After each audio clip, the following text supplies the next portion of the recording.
Start. নমস্কার। আজকে বিশেষ উপলক্ষে আমরা আমার লেখা একটা বই প্রকাশ করার জন্য উপস্থিত হয়েছি। এই বইটা আমি অনেকদিন ধরে আস্তে আস্তে লিখেছি।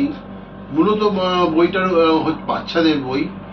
বাচ্চা বাঘ, সিংহ, হাতি, ঘোড়া, সমাজের সর্বস্তরের মানুষ কাজ করতে গিয়ে সমাজে নানা রকম ভুল করে ফেলছে। সেই ভুলগুলোকে চোখে আঙুল দিয়ে দেখাবার চেষ্টা করেছি বইটার মধ্যে। সবটাই আমার কল্পনা জগৎ থেকে লেখা। এখানে আমি মা দুর্গাকে বিচার সভার প্রধান নারী হিসেবে কল্পনা করেছি, এবং তিনি বিচার করে বলছেন যে তোমার এটা ভুল হচ্ছে, তোমার এটা ঠিক হচ্ছে। সেই রূপটা দেখাবার চেষ্টা করেছি, যাতে আজকালকার স্কুলে আমরা যখন পড়তাম তখন মাস্টারমশাই অনেক গল্প বলতেন।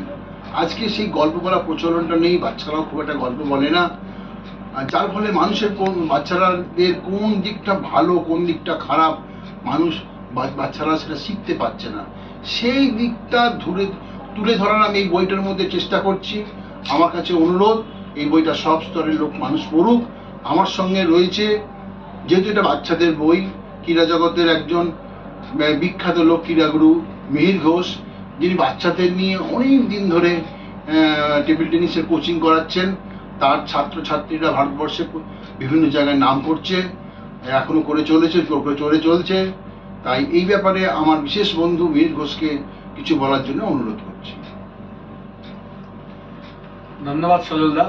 প্রথমত, এই কাজটা আমার পক্ষে ঠিক সুইটেবল নয়, কোনো সাহিত্যিক করলে ভালো হতো। তবু ইট is a great honour for me যে সজলদা আমাকে ডেকেছে এরকম একটা সুন্দর বই পাবলিশ করার জন্য, তার ওপেনিংয়ে। আমার একটা কথা খুব মনে হয়, শিক্ষা আনে চেতনা, চেতনা আনে বিপ্লব।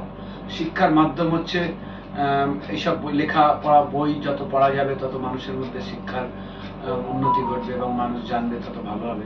সজলদা যে জিনিসটা সমাজে তুলে ধরতে চেয়েছেন, ছোট ছোট বাচ্চাদের নিয়ে, পশু পাখি নিয়ে কাজ করেছেন, এবং আলটিমেট তারপরে তার কল্পনার জগতে গিয়ে তার কি পরিণতি তার হয়েছে সেই সবগুলো বোঝানোর চেষ্টা করেছেন।